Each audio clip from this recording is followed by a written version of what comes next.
Hi, Freddie. I think I'll read another chapter of The Lion, the Witch, and the Wardrobe to you. It'll be chapter 4. And remember, once again, that now Lucy and her two brothers and sister are actually playing hide and go seek. And Lucy runs into the wardrobe just to kind of see if it's what she thought it would be, and not to actually go back in there to Naria, but just to go in there and hide. And then she was gonna peek inside quick, and then she was gonna hide somewhere else. And then she heard footsteps, and so she uh, ran into the wardrobe and closed the door. And then it ended up being that her brother Edmund, who was teasing her about this being just a made up story and that it wasn't real, um, he knew that she went in there, so he went in there to go after her. And then he ended up going to Naria. And he was looking around for her, yelling for her, apologized, said, I'm sorry. Um, couldn't find her. And but he did end up meeting the queen. And I hopefully we'll find out if he finds Lucy in there, or Lucy's still in the wardrobe. Yeah, let's find out. Chapter 4, Turkish Delight. But what are you? Said the queen again. Are you a great overgrown dwarf that has cut off his beard? No, your majesty, said Edmund. I never had a beard. I'm a boy. A boy, she said. Do you mean you are a son of Adam? Edmund looked still, saying nothing. He was too confused by this time to understand what the question meant. I see you are not an idiot, whatever else you may be, said the queen. Answer me once and for all, or I shall lose my patience. Are you a human? Yes, your majesty, said Edmund. And how, pray, did you come to enter my domains? Domains means place. She probably owns the woods, from what I understand. Please, your majesty, I came in through the wardrobe. A wardrobe? What do you mean? I opened the door and just found myself here, your majesty, said Edmund. Ha, said the queen, speaking more to herself than to him. A door? A door from a world of men? I have heard of such things. This may wreck all. But he is only one, and he is easily dealt with. As she spoke these words, she rose from her seat and looked Edmund full in the face, her eyes flaming. At the same moment she raised her wand. Edmund felt sure that she was going to do something dreadful, but he seemed unable to move. Then, just as he gave himself up for lost, she appeared to change her mind. My poor child, she said in quite a different voice, how cold you look. Come and sit with me here on the sleigh, and I will put my mantle around you, and we will talk. Edmund did not like this arrangement at all, but he dared not disobey. He stepped into the sleigh and sat at her feet. She put the fold of her fur mantle around him and tucked it in well. Perhaps something hot to drink, said the queen. Should you like that? Yes, please, your majesty, said Edmund, whose teeth were chattering. The queen took from whatever among her wrappings a very small bottle, which looked as if it had been made of copper. Then, holding out her arms, she took one drop full from it into the snow beside the sleigh. Edmund saw the drop for a second in midair, shining like a diamond. But the moment it touched the snow, there was a hissing sound, and there stood a jeweled cup full of something that steamed. The dwarf immediately took this and handed it to Edmund with a bow and a smile. Not a very nice smile. Edmund felt much better as he began to sip the hot drink. It was something he had never tasted before, very sweet and foamy and creamy, and it warmed him right down to his toes. It is dull, son of Adam, to think without eating, to drink without eating, said the queen presentedly. What would you like best to eat? Turkish delight, please, your majesty, said Edmund. The queen let another drop fall from her bottle into the snow, and instantly there appeared a box tied with green silk ribbons, which, when opened, turned out to contain several pounds of the best Turkish delight, which piece was sweet and light. Each piece was sweet and light to the very center, and Edmund had never tasted anything more delicious. He was quite warm now and very comfortable. I think a Turkish delight is like a pastry, like maybe some cake or something like that, with maybe some pudding or something on the inside. While he was eating, the queen kept asking him questions.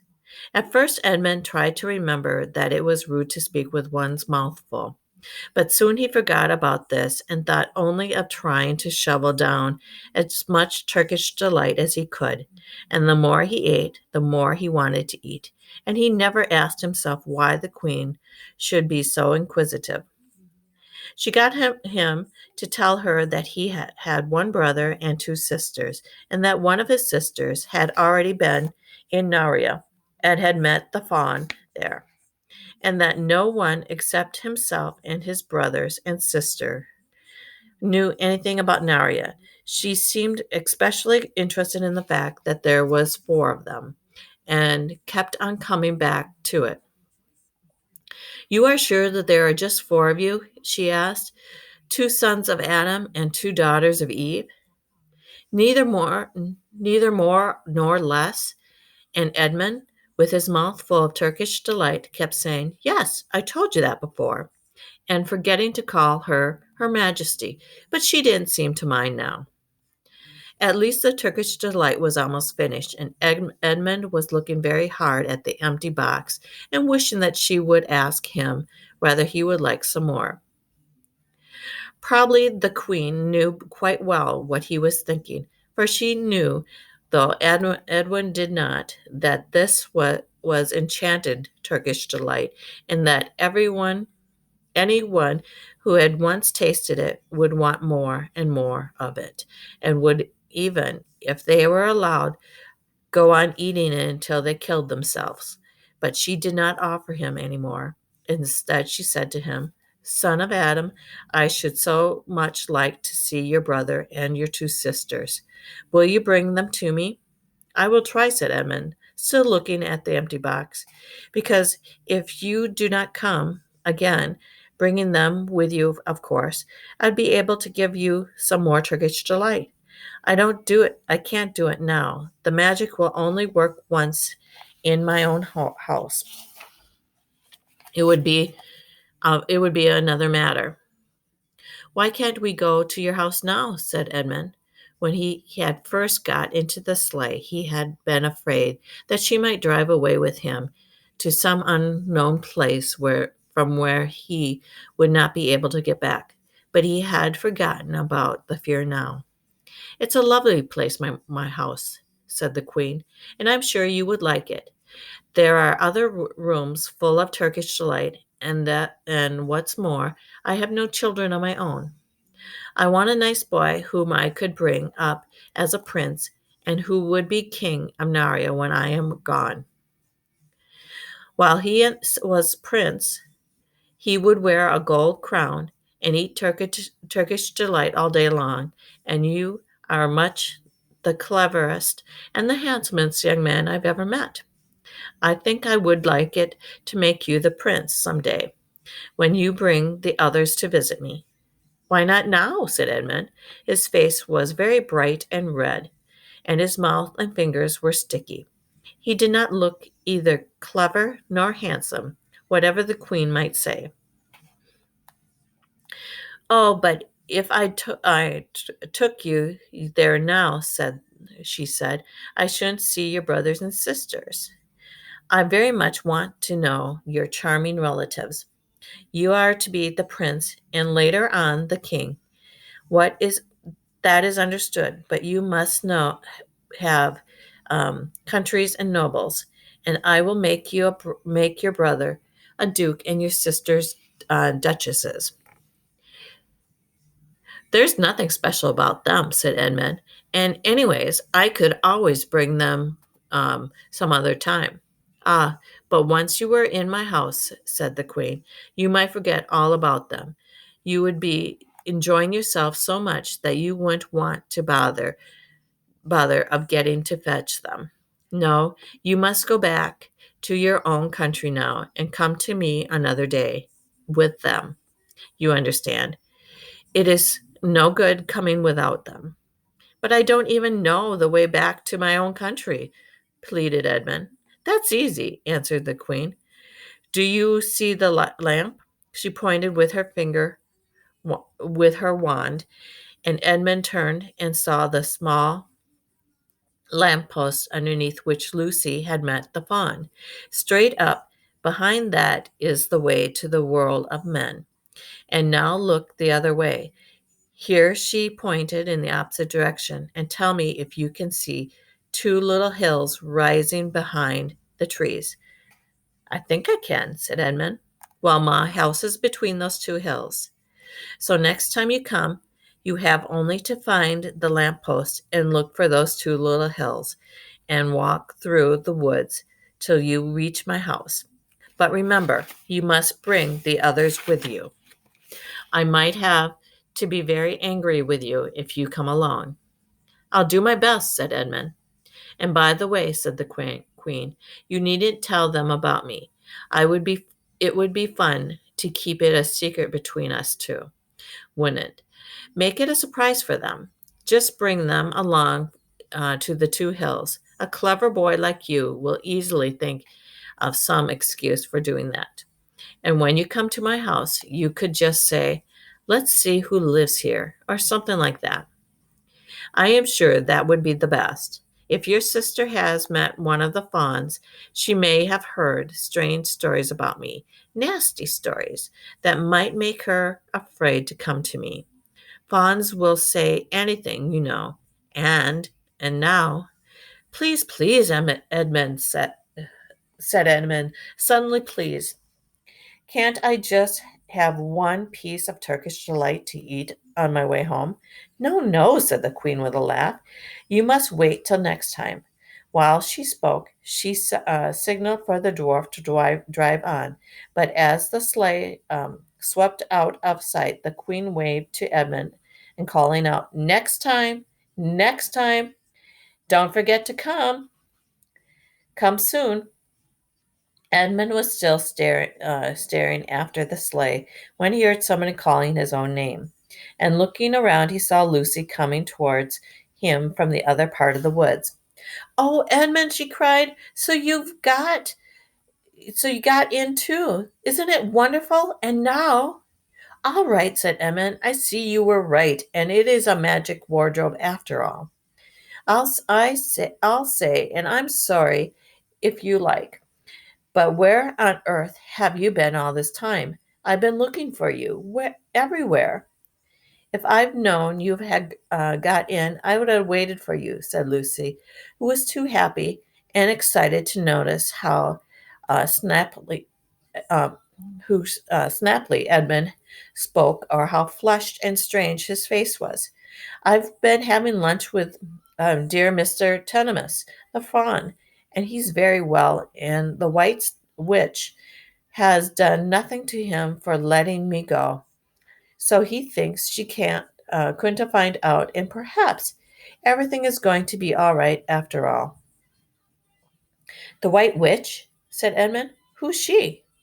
"She's a perfectly terrible person," said Lucy. "She calls her the Queen of Narnia, though she has no right to be a queen at all. And all the fawn and the dryads and nardias and dwarfs and animals, at least all of the good ones, simply hate her, and she can turn people into stone and do all sorts of horrible things. And she has a magic, and she made a magic so that it's always winter in Naria, always winter, but it never gets to Christmas. And she drives around on a sleigh drawn by reindeer, and her wand in her hand and a crown on her head. Edmund was already feeling uncomfortable from having eaten too many sweets, and when he heard that the lady he had made friends with was a dangerous witch, he felt even more uncomfortable. But he still wanted to taste the Turkish delights again, more than he wanted anything else. "Who told you all this stuff about the White Witch?" he said. "Mr. Tenenis, the fawn," said Lucy. "You can't always believe what fawns say," said Edmund, trying to sound as if he knew far more than about them than Lucy. "Who said so?" asked Lucy. "Everyone knows that," said Edmund. "Ask anybody you like, but it's pretty poor sport standing here in the snow. Let's go home." "Yes, let's," said Lucy. "Oh, Edmund, I am glad you're not in too. You've got in too. The others will have to believe in Naria now that the both of us have been there. What fun it will be." But Edmund secretly thought that would be not be as good fun for him as for her. He would have to admit that Lucy had been right before all the others, and he felt sure the others would be on the side of the fawns and the animals. But he was already more than half on the side of the witch. He did not know what he would say or how he would keep his secret once were all talking about Naria. By this time they had walked a good ways. Then suddenly they felt coats around them instead of branches, and the next moment they were standing both outside the wardrobe in the empty room. "I say," said Lucy, "you do look awful, Edmund. Do you feel well?" "I'm all right," said Edmund. But this was not true. He was feeling very sick. "Come on, then," said Lucy. "Let's find the others. What a lot we shall have to tell them, and what a wonderful adventures we shall have now that we're all in it together."